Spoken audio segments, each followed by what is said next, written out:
All right. Thank you for everyone who's back. Thank you for those of you who came over from the other room, and thank you for anyone who is tuning in. This is the Spring 2018 USA South Judge Conference, brought to you from here in Huntsville, Texas, just north of Houston. With me right now is Jason Daniels. Jason is a level 2 from the Arlington area, which is in Dallas Fort Worth, and he is here to talk to you about de-escalating situations. I think all of us, once you've been judging for really more than a month, have probably encountered a stressful situation, and he's here to talk to you about how to bring that to a level where you're comfortable continuing, but also the player experience is enhanced, and you help grow the community as opposed to potentially scaring them away. So, everyone, this is Jason.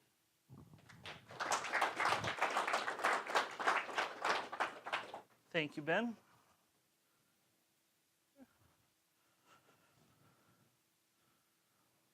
All right, I want to start off with just a quick disclaimer. We are going to be talking about people that get angry. We may be talking about people that are cussing at you. We may be talking about people that are being mean to women or mean to because of race or anything of that matter. If that's going to bother you, please, I'm not going to be offended. There's another presentation next door. Nate would be happy to have you. I just want to know that we're going to keep it controlled. We're going to keep it as clean as possible, but it is okay for it to mention up here. So if you're not comfortable with that kind of content, just want to give you an opportunity that you can see the other presentation before we get too deep. So, who may commonly experience some tense situations? And I want to think more than just magic judging, and to think in life as a whole. Of course, magic judges do get some tense situations.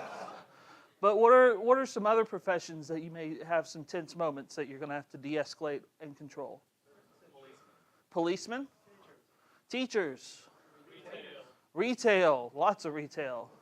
What about courtroom judges? What about when we're talking about divorce proceedings? We're talking about who gets the cat. We're talking about who did or did not murder the child. In courtrooms, you can be talking life or death for some people, or you can be talking about cats and dogs. We like sports. What about baseball? Have umpires ever gotten yelled at this week? I know baseball umpires have a lot more leverage than judges do. We have a lot more customer service.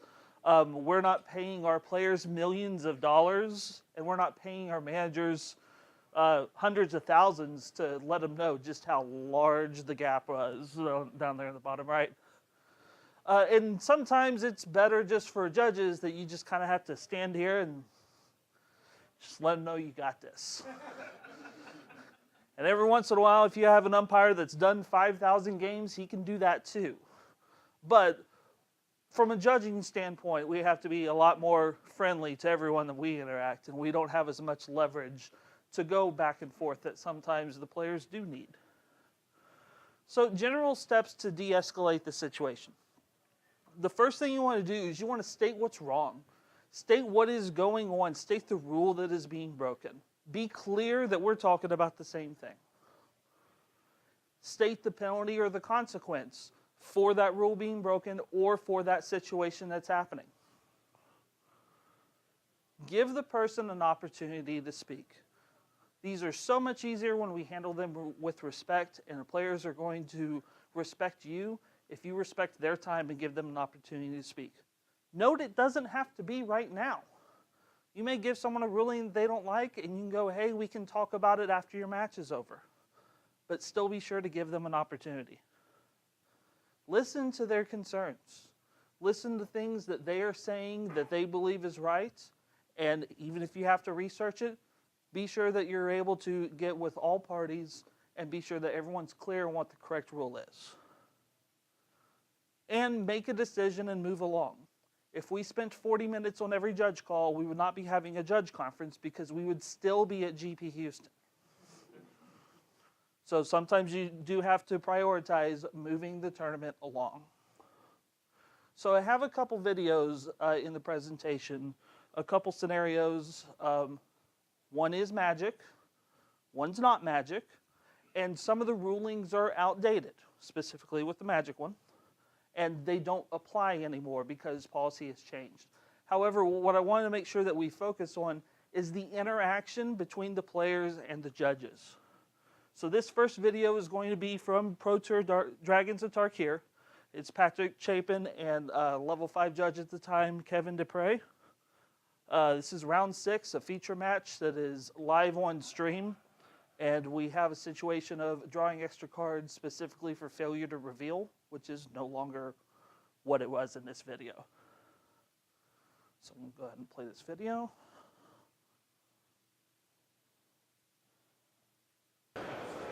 He does have the charm. I mean, the +1/+1 counters can potentially... Yeah, same thing with the Ajani Mentor of Heroes. He can make all of his 2/2s right now. Wow. It's 10. It's going ultimate for he Ugin. He is ultimating Ugin, it looks like. Looks like. Well, it looks like he's now reconsidered that. Gain 7 life, draw 7 cards, put 7 permanents from your hand onto the battlefield. Yeah, so it looks like he's just going to try to find a way to just overwhelm. Look at my top 4. Yeah, may as well do a Johnny first. He wants to see what he gets with a Johnny. And the answer is not a ton of... Oh, well, Wasn't it that was a Tassiger? Tassiger, I think, I think actually. it was Tassiger. Yeah, I think you're right. Yeah, sorry. I'll show you my whole hand. Yeah. He's seen these 2 cards already. All right, so there's a little discrepancy here because Well, he was Chapin is supposed to supposed to reveal reveal the the card from card, the and he Johnny. didn't. He just put it directly in his hand. You put a card in your hand, which you had to reveal to prove the legality of the play. This is a... I didn't have my hand picked up yet. I was setting it down. I completely understand. Well, I understand you are going to appeal this ruling. I'm going to make the ruling that I believe is correct, which is this is game rule violation, because in this particular case, you could not check the legality of the card you put in your hand directly without revealing. We are upgrading the penalty from a warning to a game loss. Really? And well, this is my ruling, and you are free to appeal to Ricardo. Absolutely. Does it not mean anything that it wasn't in my hand? It did touch physically your hand, which is the I didn't know the cards in your hand. From course, which is No, which those is cards I didn't know. Stop. Oh, sorry. I understand.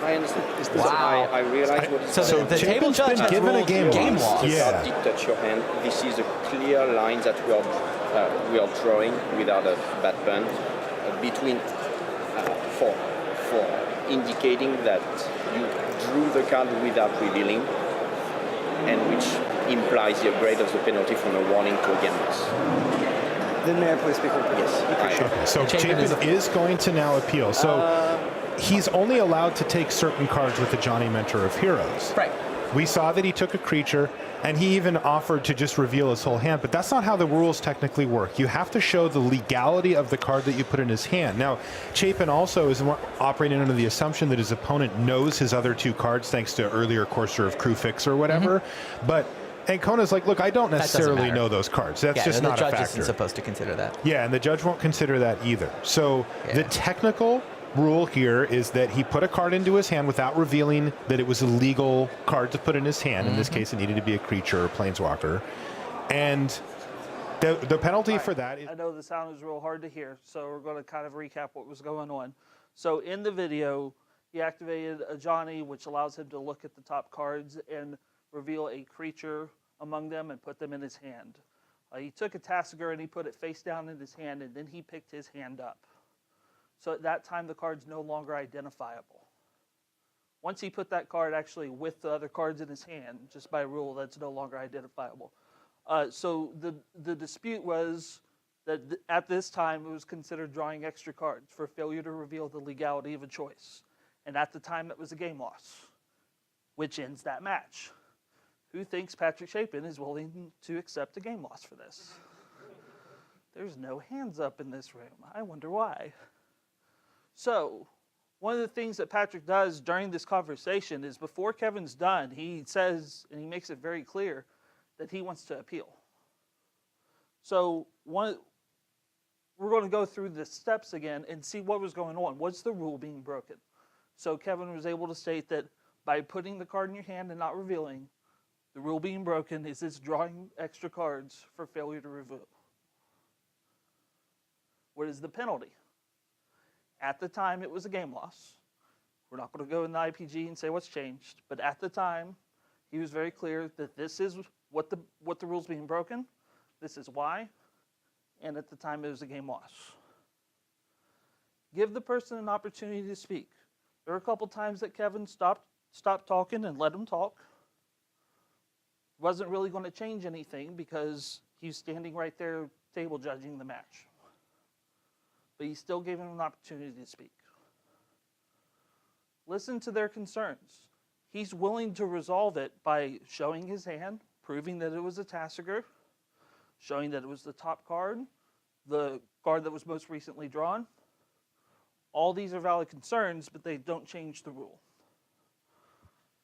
Patrick made it very clear he wanted to appeal as soon as possible. So he made the decision, he completed his ruling cleanly, and then went off to get the appeal. Just a 3-minute video, all that kind of happened pretty quickly. But he prioritized going to get the appeal. Yes, sir. Did the judge make that call, or did the coach? So the judge, as with most feature matches at the Pro Tour, in fact, all the feature matches at the Pro Tour, there is a judge standing on the table, so they can monitor things, especially to keep the presentation clear. So the judge saw it happen. So it wasn't as much. I believe the opponent did look pretty quickly over to Kevin, but Kevin saw it. He didn't really have to call for a judge. The judge saw the action happen.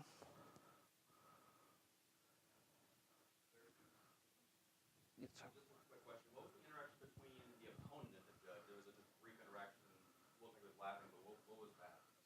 So the question was, what was the interaction between the opponent and the judge? He was offering some information as far as what he saw, which Kevin already knew, and which was what Patrick was trying to defend against. There was kind of a little English language barrier as well, but he still gave him an opportunity, and Kevin put the hand out like, hold on, we'll be able to talk to everyone in a minute. I don't want everyone to talk over each other, really controlling the situation. So that's what the concern from the opponent was. Is that a question? Oh, okay. Yes, sir. Looking at the transcript of this, so Star City Games did a transcript of this this call here, and the main reason was Corsair of Crewfix was on the field, and all cards were revealed from Patrick Chapin's library, and his opponent does not have to track that. And basically what happened was Chapin at one point was calling him a liar for not knowing the card that was drawn. So I believe the Star City transcript goes beyond that little 3-minute clip that we showed. And I'm about 90% sure that the Tassiger was not the top card, so he was not privy to know that a Tassiger was there. That happened right before the appeal. That is where the conversation between the judge and the two players is happening. Okay. Well, I don't recall if it was a part of that clip, but as far as the purposes of the exact, there's been a lot of research, a lot of debate, a lot of kind of comments online on whether it was right or wrong. But the main thing that we were looking for is how Kevin was interacting with Patrick. This is a situation that very well could have blown out of hand real quickly, especially with it being on camera, and Kevin was able to control everything and still keep the tournament moving at a reasonable pace. So there was one thing that Kevin didn't do, and that was Patrick was really pushing for an appeal before he was done giving the ruling. So we do have in the IPG Unsporting Minor, a player appeals to the head judge before waiting for the floor judge to issue a ruling. Kevin chose not to do this penalty. What is a reason when you're talking about de-escalating the situation that Kevin would choose not to issue the penalty in this situation? Yes, sir. Because it would likely escalate things even more. What was another reason?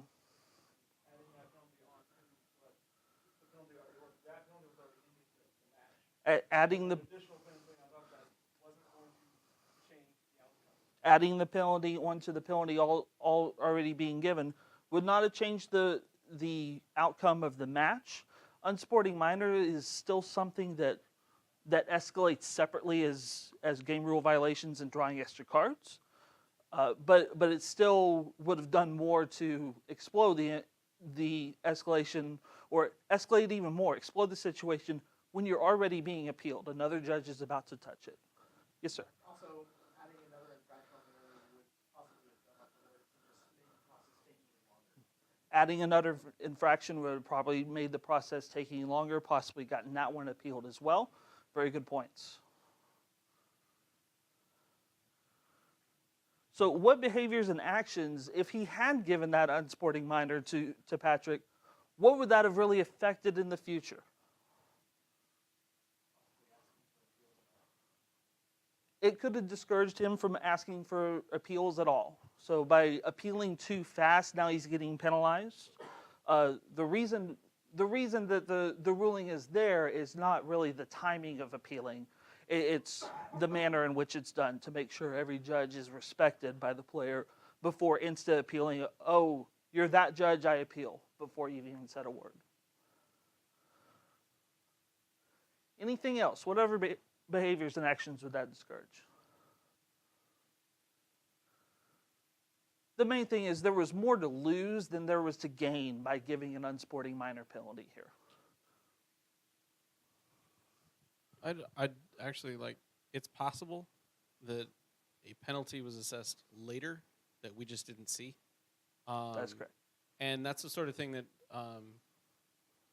because of the nature of that particular interaction, it's fine, or it can often be fine, to, once the match is over, go back and talk to that player about that particular instance once feelings have calmed down, and issue that penalty at that point, because of the nature of a TE versus a GRV. There's a different upgrade path, but again, it's about de-escalating and addressing that sort of concern at a different time. Thank you, Ben. And that's another way to de-escalate. Sometimes you don't have to accomplish everything right now. The priority right now is we have an appeal. We have a match that's going to end up very likely being ended. And then we're going to have time that if we need to have additional conversations, if we need to give that person more opportunity to speak. Like we mentioned, it doesn't have to be immediate. It can be a little ways down the road. So the second scenario that we have is not magic judging at all. Who here is familiar with poker? All right, good show of hands. World Series of Poker is the biggest poker tournament there is. The main event costs $10,000 to buy in. I'm a little short on that, like forever. But a couple years ago had a kind of high-profile incident with a player really pushing the envelope. So William Kassouf and Kathy Madison got into a discussion/disagreement, had some taunting going on. And World Series of Poker has officials just like Magic events have officials.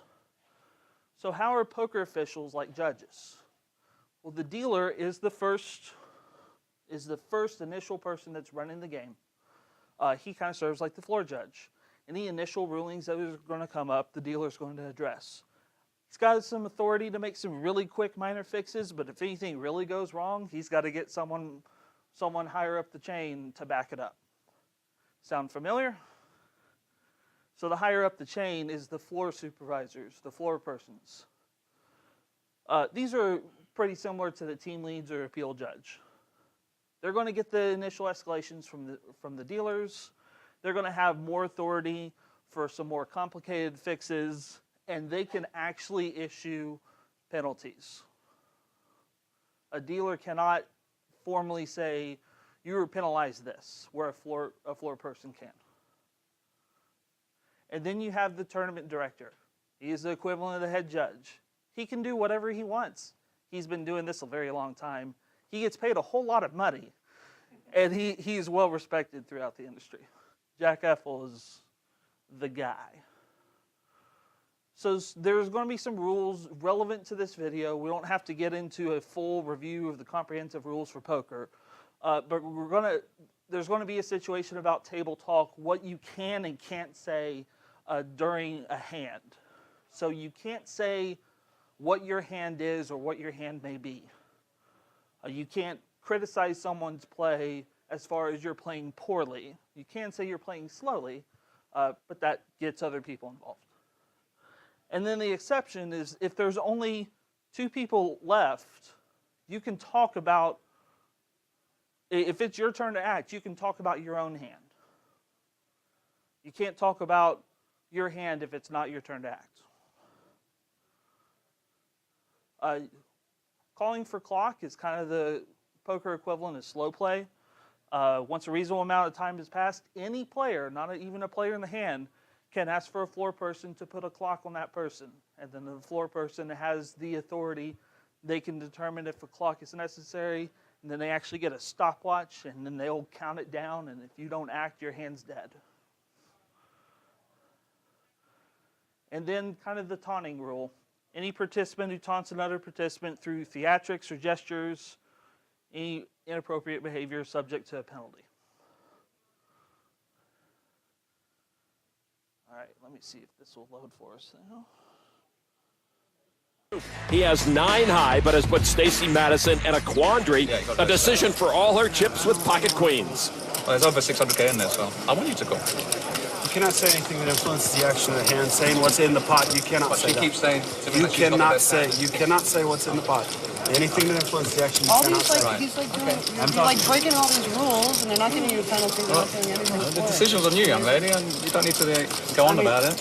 I'm just.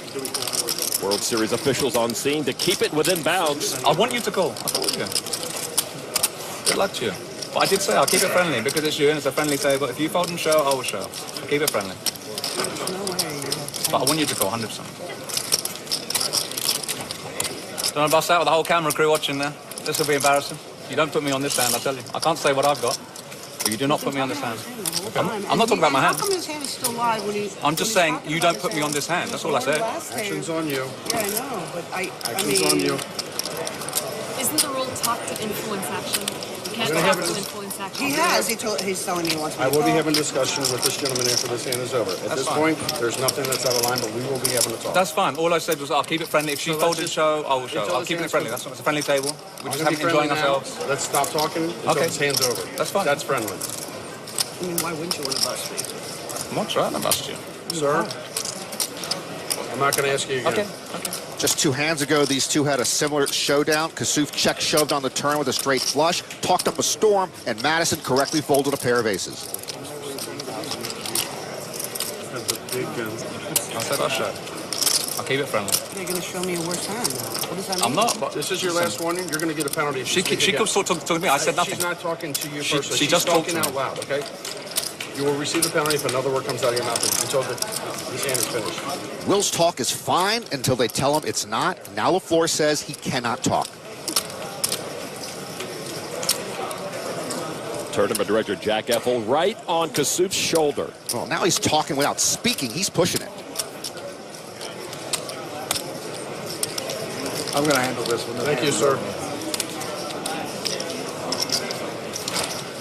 I need a lot of time here to make a decision. I'm sorry. Will has put Stacey all in. Stacey has the best hand.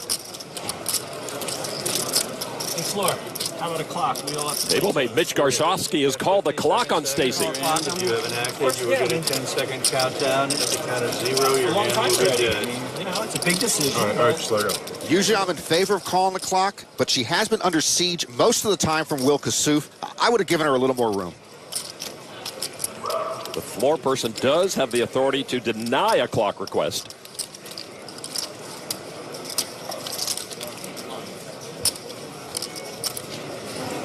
I'm going to ask you real quick. The next didn't time say what? If you make one more gesture like that, Okay. I'm just trying to be friendly with the lady. this is not friendly. Okay? I I don't want to. I don't want to see. say I another don't want word. to see you move. You and I are going to have a conversation when this I'll hand put is it over. okay. Okay. 9, 8, 7, 6, 5, 4, 3, 2, 1. She You want to folds. see it? Yeah, I want to Six block, turn the double gutter and missed. Never mind. 9 high like a boss. No heart. Big heart of a lion. 9 high like a boss. So we have a little rule at the World Series of Poker that says you are not supposed to be disrespectful but to I other don't. I players mean, at the table. I almost did call too. Right. Okay. If I thought heads up, it's like speech play, it's allowed as long as you don't But disclose wait the a minute. content But of wait a your minute. hand. You taunted her by these motions, did you not? I wasn't talking. No. We said before you came over, sir. No, listen to me. The guys were saying that you was cannot just say anything. I said 100% taunting. 100% the way that you were treating her. What did you think that I was trying to say to her? So listen. Can I ask you that? What do you think I was trying to say to her? You were trying to get her to call to make a decision. No. You weren't here before the other floor staff Okay, went. so I I'm told going to her. tell you. Can you hear me out, please, 1 second? I said, I'll keep it friendly. If you fold and show, I will show. And the other gentleman said, if you have one more word out of you, you have a penalty. So without saying it, I said, you show, I'll show. That's what I meant. Hey, Dave, this guy's on a 1-round penalty until he gets back to the small One round? blind. 1 round. All right? Excuse me, sir. Okay, you're getting ready to get 2 rounds. Okay, so listen. So a 1-round penalty in poker is to go for hands to go all the way around. If you have to show any blinds, you have to forfeit the blinds. You basically don't get to play for 9 hands. And in poker, the time is constantly going. Every hand is an opportunity to gain chips. So losing 9 hands worth of potential action is not preferred. All right. So recapping some of what, I know the sound is hard to hear, but try to recap some of what was going on. State the rule that was broken. The dealer stated what couldn't be discussed during the hand, and the supervisor confirmed the ruling that you can't talk about what you're talking about, and then he took over the interaction. Give the person an opportunity to speak. Both the supervisor and Jack mentioned that we can talk more after this hand. For right now, you need to stop talking. State the penalty or consequence for continuing the action. You're going to receive a penalty if you keep doing this. You need to stop. Being very firm, being very clear. But also, the guy wasn't really looking to be respected, but being clear and respecting the whole table, every player.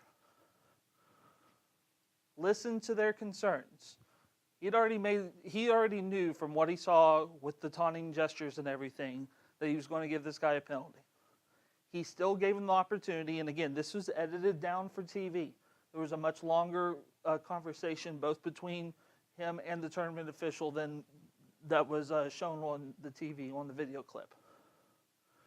But ultimately, make a decision and move along. The dealer made his decision and passed it to the supervisor.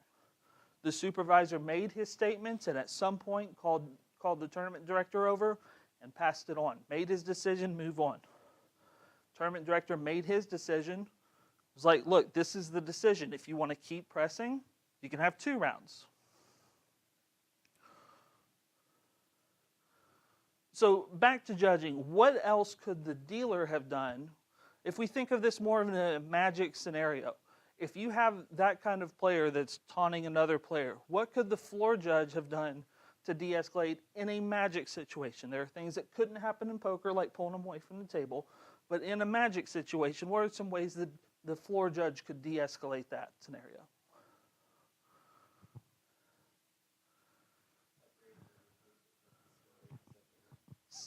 Separating and hearing both sides of the story. That's good. What else?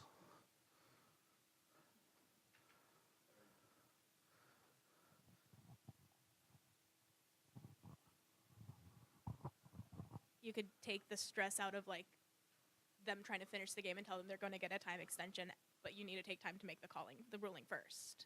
Good. Take the stress out of it. Ensure that we're going to have time to act. We need to address this and fix this now. In my experience, language really matters, both verbal and nonverbal. So during the Magic one, the hand gestures that the Magic judge is using is really like he's aggressively pointing them like this is actually really not conducive, makes people a little stressed. And obviously in a de-escalate situation, you're just trying to make them not stressed. So calm words, clear words, short sentences, and not gesturing like you're having a small jagged fit helps really like ease people. I completely agree. I've actually run into a scenario where I had a language barrier with a player at a Grand Prix when I was trying to give him a slow play warning, and he didn't understand what I was saying. And I found myself where I started to gesture more because when they're starting to speak non-English, I don't know other languages, so this is my other language. And this isn't saying anything at all, other than you're talking and I don't know what you're saying. So sometimes hand gestures are natural. There was a little language barrier there in that scenario with Kevin and Patrick, so that may have just been a natural reaction, but I agree that you don't want to get too crisp and firm and aggressive with hand gestures, or it could be putting off the wrong kind of message. Trying to remind the players that when you're in a situation that you don't necessarily agree what's going on, treating the person with respect kind of helps move the situation along. Just trying to remind the person that the person you're playing against is a person, not somebody on the other end of a computer, like say if you're playing on somebody gets on Moto. Absolutely. Another thing that you can use when we're talking about the taunting scenario, you can say, I would be doing this same ruling if someone was taunting you.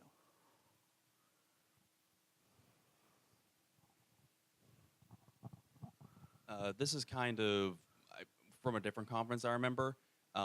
It's shallowish because I don't remember the entire thing, but not using accusatory nouns like just saying you did this, instead bringing it back and not using any verbiage like that, just saying, well, we need to talk about this, or just not being accusatory when confronting the player. Good. Sometimes there are facts, though, that you want to make sure you can state facts without being accusatory. If you're standing there and say, I saw you draw a card, well, you either drew the card or you didn't. I'm not accusing you of drawing the card. I'm just saying I saw you put a card from your deck and put it in your hand. Like, it happened or it didn't. But to be sure that you're phrasing things, that you're stating facts factually, and anything that could be derived as something accusatory, you're staying away from that. Remind the person that's committed the infraction that you're not there to punish them, you're there to maintain the integrity of the tournament. That's good. We're all players want to play in a tournament with the highest integrity. No one wants to be in a tournament. Who would enter a free tournament that I could guarantee you 200 people are cheating at? Free tournament, $10,000 prize, but there's 200 cheaters in the tournament.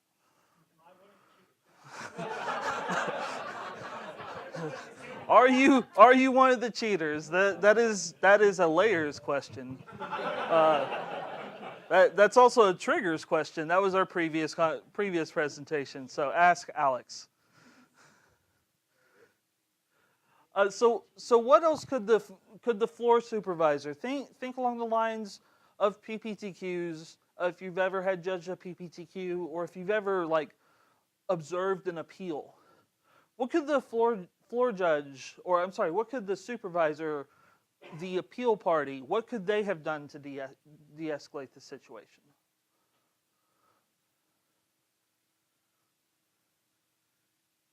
Anybody? Give a shot.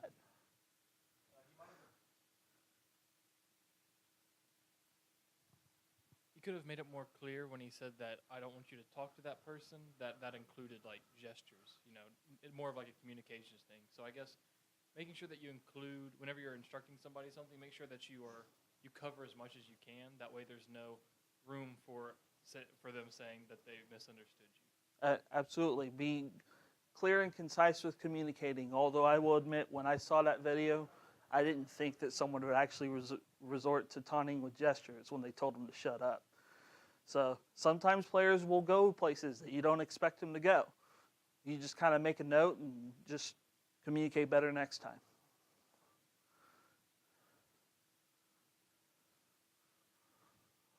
What could the tournament director have done to de-escalate when he was actually giving the penalty?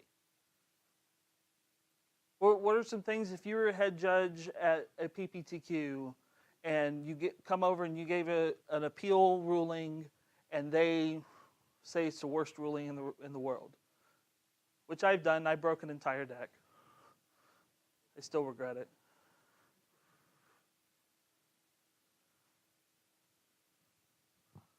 So the key thing, and we've mentioned this a couple times in some of our answers, is respect.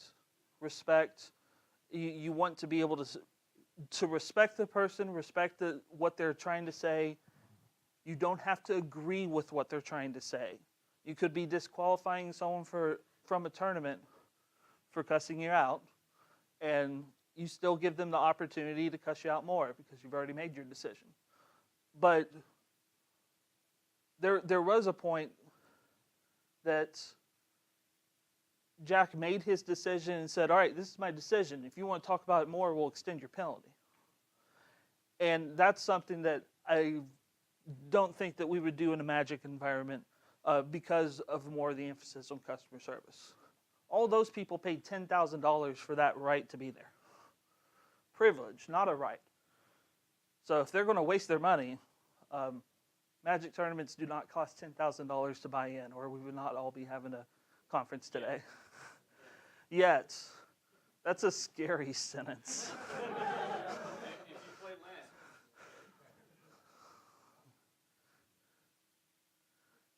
All right, so to summarize, the 5 steps that you can use to de-escalate. State the rule that's being broken. State the penalty or consequence for continuing that action. Give the person an opportunity to speak, even if it's not right now. Listen to their concerns, and then keep it moving and make magic happen. Any other questions?